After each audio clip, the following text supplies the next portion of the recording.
Hoje é quinta-feira e no nosso hashtag TBT aqui do canal, vamos voltar no tempo para 2019 e revisitar It Capítulo 2, que infelizmente não é um bom filme.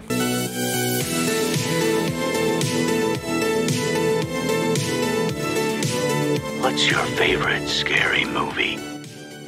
Se vocês ainda não me conhecem, meu nome é Brenda Becalha, sejam bem-vindos ao canal de terror Quarta Parede Investiga, onde eu trago muitas curiosidades, rankings, teorias, revisito filmes, trago tretas do mundo de terror, conteúdos nostálgicos e muito mais. E se já me conhecem, sejam bem-vindos de volta e bora falar de It Capítulo 2. Gente, eu confesso pra vocês que eu pulo essa abertura com um casal gay no parque.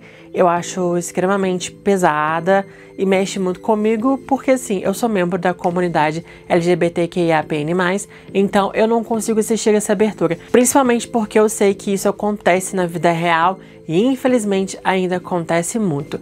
Esse tipo de agressão por homofobia me pega muito e ainda fecha com Pennywise comendo o coração do Adrian. Sinceramente, não dá pra mim, então eu pulo essa abertura, eu confesso a vocês. E cortamos então pro Mike, já adulto 27 anos depois dos eventos lá do primeiro filme, descobrindo sobre essa cena do crime. Ele ficou pra trás em Derry pra ficar de olho no possível retorno de Pennywise até que ele realmente volta. E com isso somos introduzidos aos outros membros do Clube dos Perdedores, dessa vez adultos. Começando com Bill, que virou escritor de livros de terror e agora é roteirista de um filme baseado no seu livro. Sua esposa Audra é a atriz principal do filme e Bill luta para escrever um final melhor pro filme do que no livro, porque é uma metalinguagem que muitas pessoas reclamam que os finais dos livros de Stephen King são ruins e fizeram essa piada então no personagem do Bill. O Ed, né, ele trabalha como analista de risco, ele é casado com Myra, que é exatamente igual à sua mãe, que ele até mesmo confunde o chamando de mamãe numa ligação. Freud explica isso aí, né? Rich virou comediante de stand-up e continua com as suas piadinhas de cunho sexual que ele tinha desde criança. E o pior, ele nem escreve essas piadas, mas essas piadas são máscaras de sua sexualidade. Ben agora está ricaço, um arquiteto, perdeu bastante peso e virou padrão. E mesmo depois de todos esses anos, ele ainda está apaixonado por Beverly. Stan foi um dos mais afetados pelo que aconteceu, principalmente porque o Pennywise se alimentou dele por um tempo lá no primeiro filme, e como ele se achava o mais fraco do grupo, ele tinha medo de prejudicar os amigos na luta contra o palhaço. Então ele tem um fim trágico e a morte dele eleva bastante os riscos, porque qualquer um pode ser o próximo e o grupo já começa o filme sem um deles. Beverly está casada em um relacionamento tóxico com um homem ciumento e possessivo e sofre de violência doméstica. E ainda temos Harry Bowers, que foi internado em um hospital psiquiátrico e foi recrutado mais uma vez por Pennywise para acabar o seu trabalho, que é matar os garotos, né? E o interessante é que quando eles recebem a ligação de Mike, ninguém lembra do que aconteceu com eles, mas eles sentem um medo descontrolado que surge do nada e mexe muito com eles, mesmo sem entenderem esse sentimento direito. E quando eles se reencontram num restaurante chinês, há uma crescente do suspense muito bem construída, começando com algo leve do reencontro, eles jantando e se inteirando sobre a vida de cada um, até que o jantar tem um rumo sombrio quando eles relembram de Pennywise e tem a chocante notícia de que Stan infelizmente está morto. Mas a Beverly já sabia que Stan não estaria vivo no futuro e ainda temos o primeiro ataque ao grupo lá no restaurante, já mostrando a eles que Pennywise sabe que eles voltaram e são novamente o alvo. Mas aqui nesse filme temos a origem de Pennywise, de quando ele caiu dos céus e infectou Derry pela primeira vez. Nós vemos sua forma original e como ele dizimou a tribo dos Chocopiwa. E assim descobrimos a única maneira de derrotá-lo, que segundo Mike, por meio do ritual de Chud, onde cada um deles deverá buscar um artefato pessoal para sacrificar no ritual, e assim eles são convencidos que devem realizar o ritual ou irão morrer.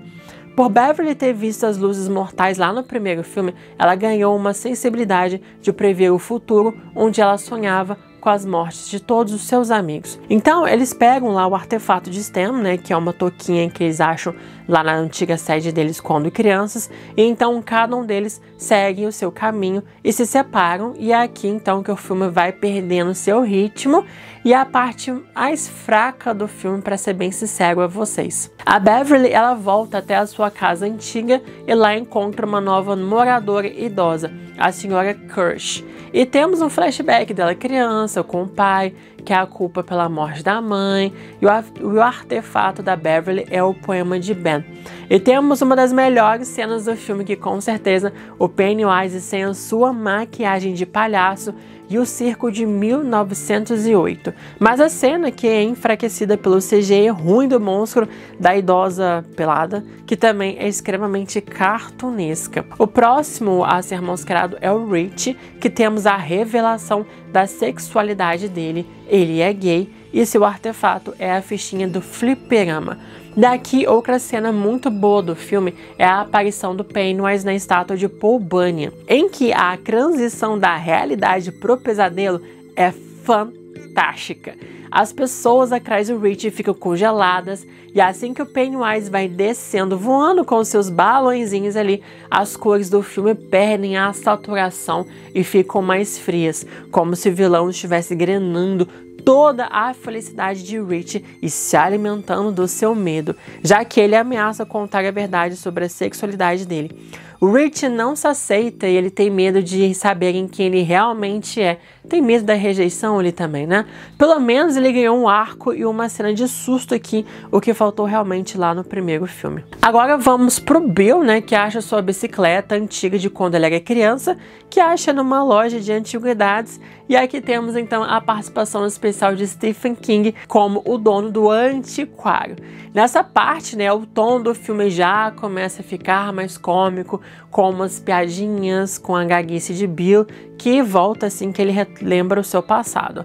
E mais uma vez ele é atacado por Pennywise, usando seu irmão George, exatamente no mesmo lugar em que ele foi morto pelo vilão. E o seu artefato é o barquinho. O Ben, ele retorna à escola e relembra do seu ataque de Pennywise usando o poema e se tornando a Beverly com cabelo de fogo e toda também zoação com o seu corpo. Pena que no filme cortaram todo o arco do Ben nos livros de como ele tinha um treinador tóxico que o forçava a treinar e o mantinha numa dieta restritiva, mas temos a cena bem construída que é o Pennywise entrando e saindo da escuridão, que enquanto ele está nas sombras, nós vemos somente uma silhueta com os olhos amarelos que simbolizam, obviamente, as luzes mortais. E o seu artefato é uma página do seu anuário, que Beverly foi a única que assinou, uma cena lá do primeiro filme. O Eddie, ele vai até a farmácia, já que ele tem asma, e o seu artefato é uma bombinha, né, um inalador, e lá ele é novamente atacado pelo leproso, e a cena estava ótima ali, incluindo o flashback, mas foi estragada com a música que toca assim que o leproso vomita nele, o que tira a seriedade da cena e o terror também, e coloca como algo cômico desnecessário. Inclusive o ataque de Eddie no banheiro pelo Bowers também sofre muito com isso, que perde o impacto e a seriedade da tentativa de assassinato e da facada que ele leva lá também, que acaba se transformando numa cena cômica desnecessariamente. E o arco de Harry Bowers é rapidamente finalizado depois do ataque do Mike, sem muito impacto, e também é mais uma perda de tempo. Uma perda de tempo. Mas todas essas cenas de ataque, dos flashbacks, seriam melhores se estivesse no primeiro filme para desenvolver mais os arcos das crianças, porque os ataques de alguns personagens aqui são mais pessoais do que vimos no primeiro filme, principalmente os do Rich e do Ben.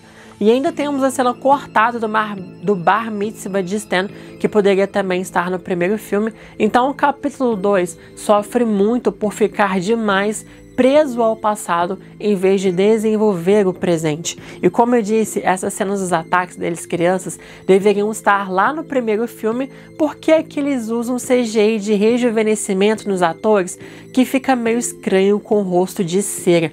Mas há um paralelo bem interessante, né? Esses flashbacks aconteceram depois da briga que eles tiveram no filme 1 e eles estavam desunidos e sozinhos. E agora no capítulo 2, eles também estão separados buscando seus artefatos. Mais diferente do primeiro filme, aqui o grupo não parece mais um time unido, em que a união deles é o coração da história e a única maneira de deter a coisa. Cada um seguir o seu próprio caminho na busca do artefato enfraquece a história e fica entediante e longa demais. E o filme ele perde a sua força e destoa do início, que não tem a mesma atmosfera e o mesmo tom. Parece que são dois filmes diferentes. O que começou com um clima pesado, sombrio, melancólico e emotivo, fica entediante, repetitivo e em alguns momentos cômico. Como os personagens estão adultos, o filme deveria ter um tom mais maduro, mais sombrio também, mas se perde principalmente a partir do segundo ato, que é o mais longo do filme aqui. E o filme ele só vai recuperar o seu fôlego lá no clímax, quando finalmente eles estão juntos para deter a coisa, mas eles passam a maior parte do filme separados. E aqui voltamos, para casa que dá origem ao covil de Pennywise, onde são atacados pela cabeça de aranha do Stan, mais um ataque pessoal bem executado aqui. E lá eles fazem então um ritual de Chud, em que o artefato do Mike é a pedra em que eles atiraram no Bowers quando crianças, e foi nessa guerra de pedrinhas que eles se conheceram, se uniram ali também no primeiro filme. Mas obviamente não seria tão fácil assim. É revelado que o ritual era um gazebo. Quê? Digo, placebo, Pennywise usa essa piada aqui. Ou seja, galera, uma farsa. Então o filme todo é em vão, em busca de artefatos inúteis, e perdemos esse tempo todo para simplesmente nada. E aqui no final, mais uma vez, eles se separam, mas o Pennywise separando eles ali, porque ele sabe também que unidos eles têm mais força. E aqui de novo, o Bill com o George, e aqui mais uma vez ele precisa confrontar essa culpa. E a Beverly, ela fica presa no banheiro, onde ela sofreu bullying, mais uma vez um rio de sangue. E aqui temos uma referência ao Iluminado também, que eu achei muito legal. Here's Johnny. E mais uma vez também a Beverly precisa lutar contra o seu pai. O Ben iria ser enterrado vivo, porque o medo dele era morrer sozinho. Inventaram isso pro filme. Mas o Rich, o Mike e o Eddie ficam mal desenvolvidos mais uma vez.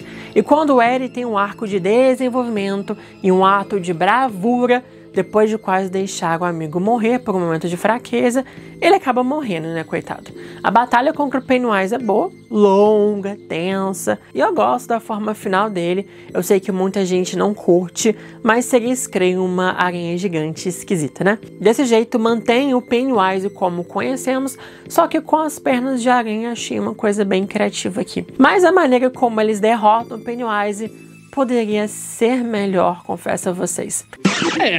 Realmente. E o filme fala muito sobre a união do grupo, mas ele foca muito mais nos dramas pessoais do que construir a união entre eles quando adultos. Nada de errado em cada um deles terem arcos próprios, mas era necessário um equilíbrio aqui. E a cena deles juntos no lago, no final, era o que o filme poderia ter feito. O final, assim, foi muito lindo, emocionante. Todos que sobreviveram, tiveram finais felizes. E a Beverly e o Ben juntos, o Bill escrevendo um novo livro. Dessa vez o final vai ser bom, Tomara que sim. O Rich reforçando seu amor por Eddie. Mike saindo de sua prisão em Derry, desbravando o mundo. E as crianças felizes andando de bicicleta, e que esse momento poderia ter mais impacto se elas tivessem menos tempo de tela, e quando a víssemos no final do filme, seria um momento muito mais mágico, Mas aproveitando aqui, vamos falar sobre as duas outras cenas de ataques no filme. A da menina atacada na arquibancada é ótima, tem muito suspense, e o Pennywise faz uma manipulação com a garota por conta da aparência e consegue sua confiança. E a completa escuridão em que só vemos o rosto do Pennywise numa luz vermelha, e a cor vermelha já falei várias vezes para vocês aqui, que significa perigo, violência, e a gente sabe, obviamente, o perigo que a garota está passando e logo vem um ataque violento de Pennywise. E a do Dean, né, o garotinho do festival, é uma cena inventada pro filme que não tem no livro, né? Aqui o Bill, ele não consegue salvar o Dean, e isso o coloca num lugar de culpa e de frustração, porque ele também não conseguiu salvar o seu irmão. Inclusive o garotinho morava na mesma casa, então o Bill, ele projeta o George no Dean e seria isso sua chance de salvação, uma espécie de redenção, mas que infelizmente foi em vão. E a cena do Pennywise lambendo o vidro e quebrando ele com a própria cabeça, batendo várias vezes para matar o garotinho, contrasta muito bem com Bill também tentando quebrar o vidro, mas para salvá-lo. E temos mais uma derrota de Bill, como eu falei pra vocês. Esse filme, infelizmente, tem mais erros do que acertos. Em vez de ser um filme mais maduro, temos um tom cômico e desnecessário e uma narrativa que leva a lugar nenhum. E como o filme tem quase 3 horas de duração, ele vai se arrastando e se torna extremamente repetitivo. Tem um grande problema de ritmo. Começa no auge e ele depois cai e depois tem um outro auge, então fica exatamente o segundo ato ali bem entediante, infelizmente. Uma pena, né, que o capítulo 2 não faz jus ao primeiro filme. Mas o que vocês acham do capítulo 2? Vocês gostam, não gostam, concordam, não concordam, preferem ele do que o primeiro ou acham o primeiro melhor? Enfim, comentem aqui, galera. Já deixa o like de vocês e se inscrevam no canal se vocês não são inscritos. Comentem quais outros filmes clássicos também, assim, que eu posso revisitar aqui para vocês. E caso vocês queiram saber as diferenças entre o livro de Stephen King e esses dois filmes de 2017 e de 2019, tem um vídeo aqui para vocês no canal.